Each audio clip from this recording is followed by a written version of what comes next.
Hello, my fellow family foodie friends. Come see what's for dinner this week.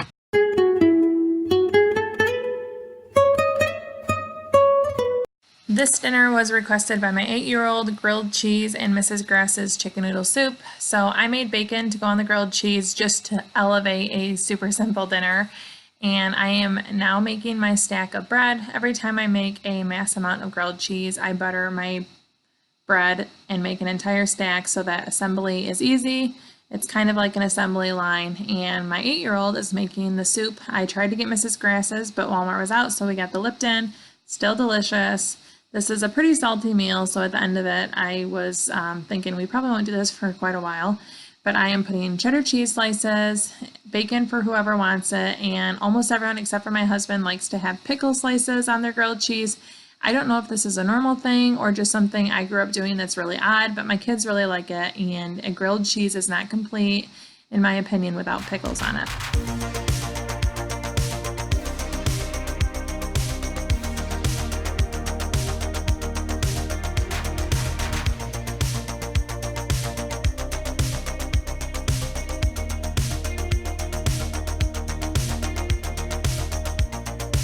So Elsie, again, is in charge of the soup, and I am making the grilled cheese over here on a griddle. I really love having an electric griddle. Actually, this one is technically a skillet because it has the larger sides and it has a lid, but I feel like the heat is super even.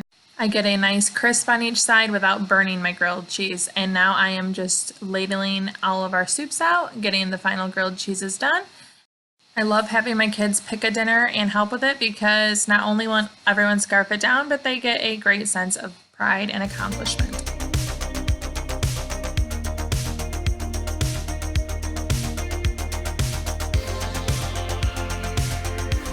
So if you're a mom of multiples like I am, you know the importance of making sure things are even. So one daughter picked a dinner, the other one had to as well, and they both got to help with their dinners. My oldest daughter, her favorite dinner is spicy potato tacos. Below in the video description will be a typed out version of this exact recipe, but Mila is now measuring out chili powder, paprika, seasoned salt, garlic powder, and onion powder. You want to make sure you put lots of seasoning on here because if you don't, it will not be super flavorful. And a nice amount of olive oil. We tried putting it on one pan, but quickly saw that we needed 2. While those are in the oven baking, takes quite a while to get them nice and soft. I am making my Velveeta Queso Blanco. I will link below to a video that shares exactly how I like this, but my husband really likes to have queso with Mexican type dinners, and I'm making that for him. I am chopping some onions and getting black beans ready. We like to just have a lot of different sides and options of how we can build our tacos, and onions are a personal favorite of mine. So in my can of black beans, I added a little bit of water, some cumin, diced onions, garlic salt, and sriracha. Me and my girls are the bean lovers, and we like them to have a little bit of kick and definitely some spice. Halfway through the potatoes, I am just stirring them just to make sure they get an even coating and aren't sticking to the pan too bad.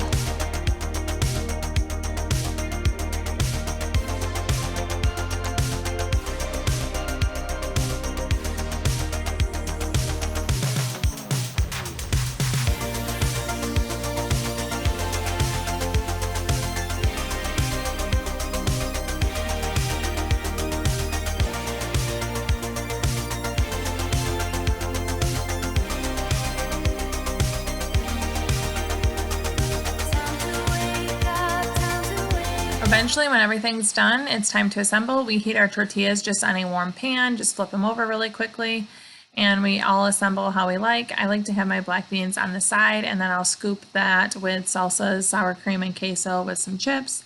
And everyone in my family just basically builds these a little different. My daughter likes to make hers just like Taco Bell's, which I believe is shredded cheese, spicy ranch, which we use ranch and sriracha mixed together, and I think sour cream, and maybe that's it, but hers are pretty simple, but we all build them exactly how we want, and that's what I love about taco type dinners.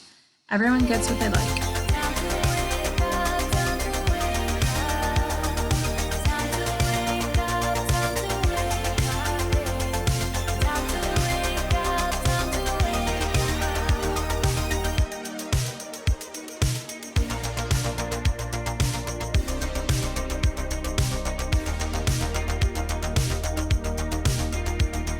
So here's my daughter making the spicy ranch component just like Taco Bell. It is ranch and sriracha, or at least that's how we make it. And again, if the kid makes the dinner and the kid chooses the dinner, kid will eat said dinner. It works really well.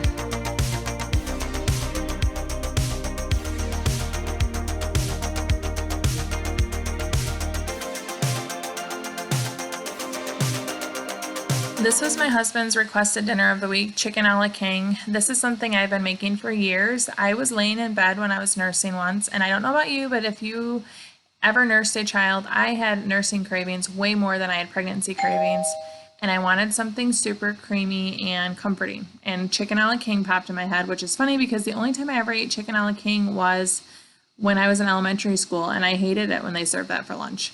But anyways, I started making it then, and we love it now. So the big thing about chicken a la king is it has green peppers in it, and I am using a recipe that's linked below, but instead of celery, I just use carrots, peas, and green peppers. I use the same amount of vegetables as they list in the recipe, but different vegetables. I just don't put celery, and I put a little more of all the rest. So I'm just getting all my vegetables ready ahead of time. My chicken I made in the Instant Pot. I just cooked it for 8 minutes at high pressure, let the pressure naturally release. And you could use a rotisserie chicken, which is actually what they use in the recipe. But I just knew I had the frozen chicken breast to use, and this was quite easy, and it worked really well. So I'm just checking my chicken 3 hours after I put it in the Instant Pot. That meant I was able to go pick up my kids and go to physical therapy and come home, and the chicken was ready for an easy win. So while my carrots were cooking in the chicken broth, I am making a slurry. This is water and flour, mix it all together, and this will go right into the broth to thicken it up. This is an actually really simple recipe. There's not a lot of spices or ingredients, and I'm adding this right in. The only spices I use in this are salt and pepper, just like the recipe calls for. Next time I make this, I forgot that I usually double the base of this because I like to add dumplings on top of this, which those are listed below and you'll see me make them. But I like to double the base because the gravy is soaked up into the dumplings, and the gravy is just so good you don't want to limit the amount that you can eat. But I forgot to do that. So next time I will definitely double the base, which is recipes linked below, and keep the dumplings recipe just as is. I use baking powder, baking soda, flour, salt, shortening, and buttermilk. I do not keep buttermilk on hand, so every time I need buttermilk, I use the ratio of 1 tablespoon and 1 cup of milk, 1 tablespoon of lemon juice that is, and 1 tablespoon of milk. Let it sit for at least 5 minutes and make my own buttermilk. It works pretty well. My husband thinks it's not a good substitute, but I don't tell him I use it in recipes, and he doesn't complain.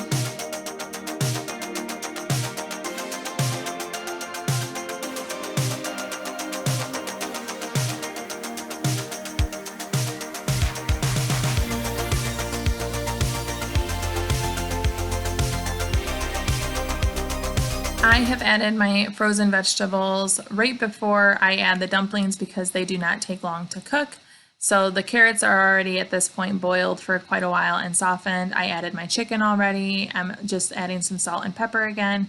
And once I have this simmering, I don't want it rolling with a boil. I'm going to drop my dumplings in one by one. This process is pretty fun, but this recipe for dumplings is amazing. It's touted on Pinterest as like super air fluffy, and let me tell you, they weren't wrong. They were amazing. Again, the only thing I wish I would have done, which I normally do in the past, I just forgot this dinner, was double the base and keep the dumpling recipe singular.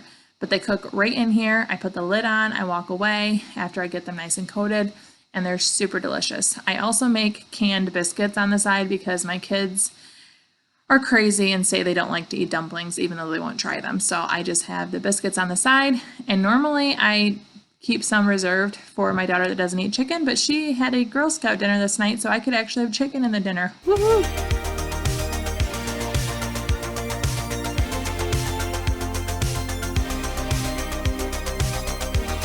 So the chicken a la king was my husband's favorite dinner of the week, and this was my favorite dinner of the week. I made this dough the night before. It's my Dutch oven crusty bread. You guys have seen me make that.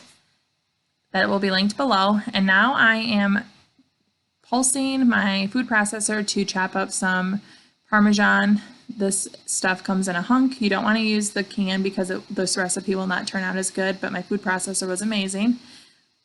While my bread is baking in the oven, again, the recipe linked below, I am boiling some Brussels sprouts so that once they're boiled, I can rinse them off and get them in the air fryer. Those again are going while I do the noodle stuff. I have to kind of show you this a little out of sequence because I was doing a lot of things at the same time, and that's hard to show in video. But this is seasoned with olive oil and everything but the bagel seasoning. My mother-in-law made these at a family dinner, and I thought they were really good. So in the air fryer they go for 10 minutes. Really yummy. I'll see if I can find on Pinterest what she did, but I just listened to what she told me she did and just kind of went with it. And this is the big star of the dinner. I start boiling an entire pound of pasta for fettuccine Alfredo, except for I use linguine, so already wrong. But I'm adding a 1/4 cup of salt. I found a recipe from Bon Appetit on Facebook where they made Alfredo without cream, which blew my mind because we love Alfredo, but it's such a heavy dinner. So I had to give it a whirl. The thing you use instead of cream is pasta water. So this pasta water is heavily salted, and that's my only critique is I thought that maybe the water was a little too salty. However, I used table salt and not kosher salt, which was what the recipe called for, and I think that probably was the big difference. And I'm definitely trying this again with kosher salt, but I still loved it. So the first thing you do is you take out 2 cups of the pasta water, you pour a cup of it into your pot, and then you melt your butter. So the recipe I'm going to link below are the exact ratios I use of ingredients, but I made a pound of pasta instead of 12 ounces.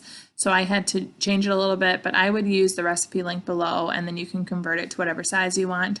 But in your pasta water, you start melting all of your butter. And once the butter is melted, you go ahead and add in your coarsely pulverized Parmesan cheese. I can't remember how they say it, but basically you add it in and then you slowly stir it until it's melted. And you want it to get really smooth. And I thought I was maybe doing it wrong because I couldn't get the Parmesan to 100% integrate into the water. I still could kind of see the Parmesan melted. But once all the pasta came together, it really did come together well. And I think it is how it was supposed to be. But this was so delicious, you guys. This Alfredo sauce has 0 cream, but once you do the final step, which was the most fun, you add in your cooked pasta directly into the sauce and you mix it all together.